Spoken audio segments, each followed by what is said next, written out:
Hey everyone, off the mic Sports Network here. Man, what a basketball game between the Cleveland Cavaliers and the Oklahoma City Thunder on Wednesday night. Cavs win 129 to 122. They are now 32 and 4. They've won 11 games in a row.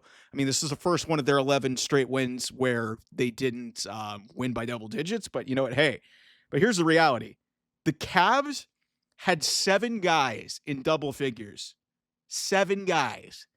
Donovan Mitchell was tied for the lowest scoring with Dean Wade of those 7 guys in double figures. And if I told you before the game that that was going to happen, that Donovan Mitchell would have 11 points, only make 3 shots on the night, and I told you that the Cavs would score 129 points against the second best team in the NBA on a 15-game winning streak, do you think that the Cavs would have won this game last year? Absolutely fucking not.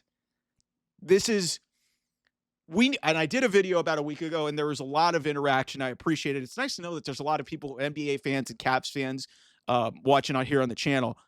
We have now got to start to acknowledge, holding up my one, the Cavs are for real, everybody. Like this is not a fluke anymore. This is not a feel-good story. This team is legitimately good and legitimately could win the NBA championship. 129 points tonight or Wednesday, whenever you're watching this, 129 points in this game. 11 of them came from their 5-time All-Star, the guy who is their superstar. But then you've got Jared Allen and Evan Mobley going for a combined 46 points in this game and 21 rebounds and 13 assists. Like an insane performance by those two guys. Darius Garland steps up 18. Dean Wade 11 points. You had Max Strus up 5 big threes in this game, 17 points. Ty Jerome 15 points in 12 minutes. And yeah, I understand what people are going to say about, hey, you didn't face the Thunder when they had Chet Holmgren and Alex Caruso.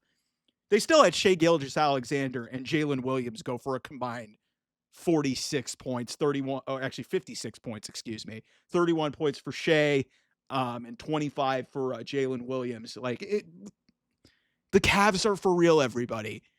And we need to stop. I said it about a week ago. They're the most disrespected team in sports, man. Like, how could a team be 19-1 at home, 32-4 on the season? They just beat a team that had won 15 consecutive games. A lot of people's picked to win the NBA championship on national television. And I give credit to ESPN, who I've been critical of their NBA coverage. They promoted this like the heavyweight fight that it was. And they were treated to an awesome game. And again, like I said, the biggest disappointment of this whole thing is that the superstar Donovan Mitchell had 11 points and made 3 shots in this game. And yet somehow this team wins by 7 points against their equal. And that wouldn't have happened last year. If Donovan Mitchell doesn't get 30 for this team last year, this team is probably losing, I would say, close to 50 to 60% of the time. It's a coin flip if Donovan Mitchell wasn't scoring last year. And that's the Kenny Atkinson effect. That's he's coaching Evan Mobley. He knows how to coach Jared Allen. And there was so much criticism of this team for not making any significant moves. I mean, they may make another move to go get another piece before the trade deadline. I wouldn't mind that. But this team is legitimately good. I told you, 7 guys scored double figures, and their superstar was at the bottom of that list. That tells you how fucking good this team is. So I would be scared if I'm the rest of the NBA watching that. And yeah, the Thunder can pull some things away from this game saying, hey, if a call here or something would have gone our way and we didn't get into foul trouble at a certain point, maybe we would have won this game. If Alex Caruso was in this game, maybe we win. If Chet Holmgren was in this game, maybe we win. But those are the nature of the way this thing goes. And the Cavs are just so efficient offensively. They play really good defense. And it's just like there's a different energy and there's just a different mentality about this team in terms of the way they run offense. They share the ball, they pass it. Kenny Atkinson, in terms of his rotations, in just allowing these guys to play fewer minutes, which is a nice idea, and that helps with the depth. And like I said, this is a legitimately scary team. And to see just the night and day difference, because look, I'm not going to bash on JB Bickerstaff. He's a good coach. He's doing a really good job with the Detroit Pistons right now. The Pistons are going to be a playoff team this year. He's done a really good job because he's the perfect coach for what they need. It's a young, up-and-coming team that needs a voice in there that can get them to the next level. The Cavs have championship-level talent. They were past that point of being the young and up-and-coming team. And so they won a playoff round. They couldn't get past Boston. And now here we are. Like, they go to Kenny Atkinson, who was good in Brooklyn, but he wasn't great. And then he goes and learns under Steve Kerr, brings that knowledge. He had many opportunities to leave and go somewhere else.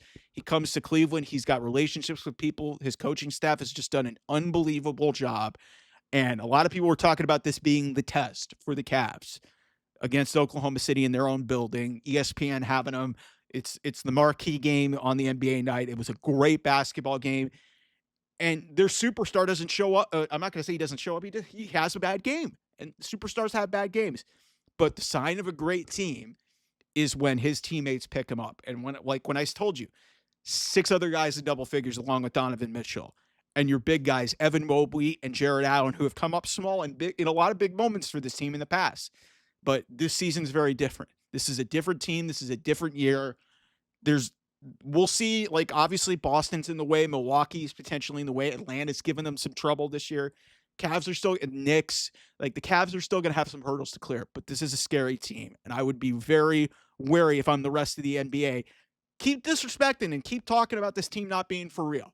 They're for real because there was a lot of things within this game that tell me that I would not want to screw around with this team moving forward. So anyway, that's it for now. I'll talk to you guys later. Bye-bye.